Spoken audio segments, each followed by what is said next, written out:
Hi, I am Luna. He stared right through me. Not a word.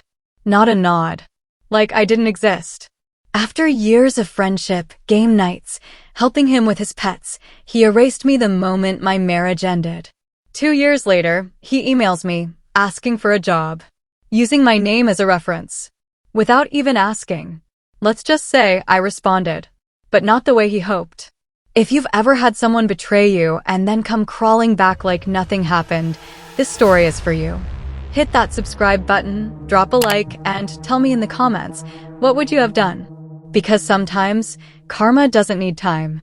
It just needs opportunity. 10 years ago, I was in the middle of a painfully drawn-out divorce.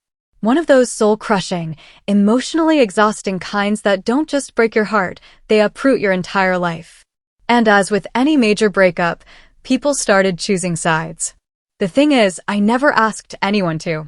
I never forced a loyalty test or drew lines in the sand. But it happened anyway.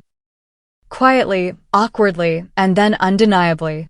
Most of our shared friends, well, really, his friends originally, started drifting away. Dinners I used to be invited to? I suddenly didn't know they were happening. Group chats went quiet.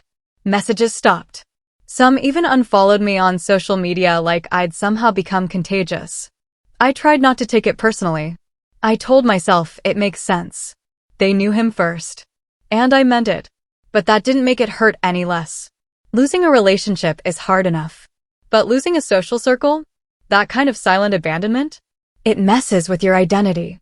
You start wondering, was I only ever tolerated because of him? Was I disposable all along? It felt like grieving two lives, one with a partner and one with a community that no longer saw me. There were a few exceptions. Mostly the wives of his friends. Some reached out on birthdays or left supportive comments. It wasn't deep friendship, but at least it was acknowledgement. Humanity. But others? They went cold like I never existed. And one of them would soon make an unforgettable reappearance. A few months before the divorce was finalized, my ex invited me to a public event. One of those, maybe we should give it one more try situations. He even bought me a VIP ticket. Whether that was guilt, nostalgia, or a PR move, I'll never know. So I show up. I'm in the VIP area, picking up my credentials, trying to stay composed. You know, pretending I'm totally fine even though inside, I felt like a raw nerve. That's when I saw him. Let's call him Greg.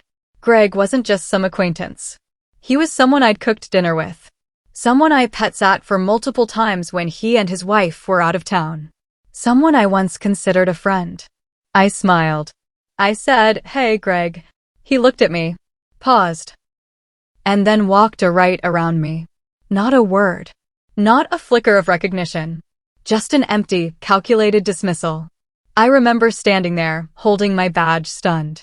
My face burned. My heart dropped. It was like being erased in real time. That moment stuck with me. Fast forward a few years. I've moved on.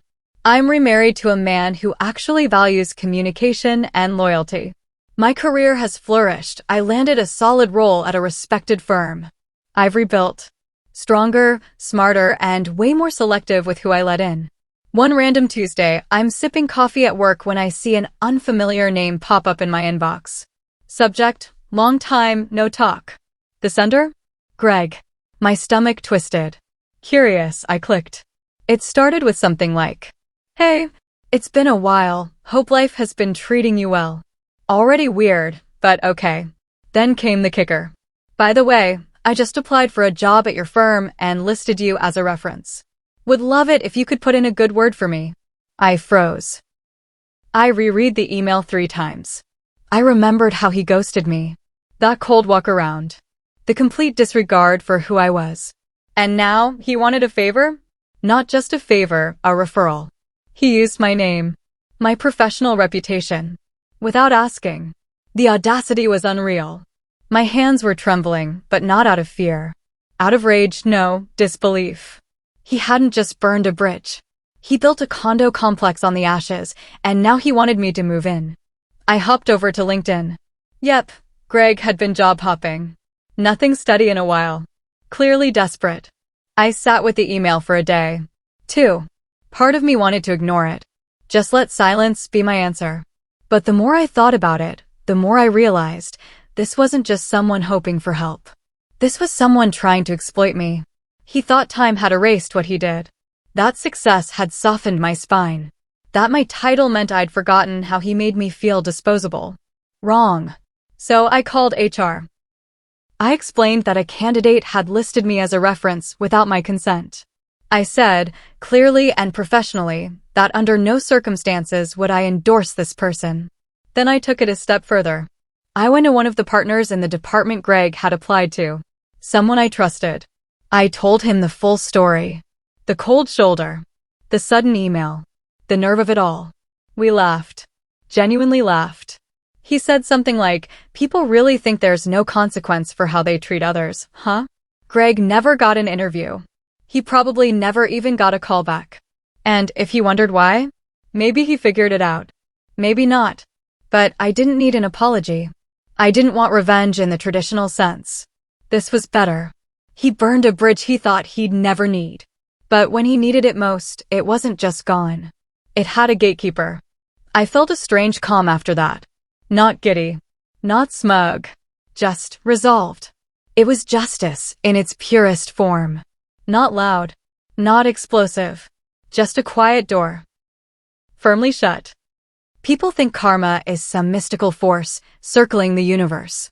But sometimes, karma is just someone remembering exactly who you were and deciding you don't get access anymore. Sometimes, we don't get to control who leaves us when life gets hard. But we do get to decide who we let back in. Forgiveness is powerful, but so is a boundary. Especially when it's backed by growth, self-respect, and just enough poetic justice. If this story gave you chills or made you think of someone who needs a similar wake-up call, smash that like button. Drop a comment below. What's the most satisfying act of revenge or justice you've ever seen? And don't forget to subscribe for more real-life revenge stories where karma doesn't wait around. It shows up dressed in success.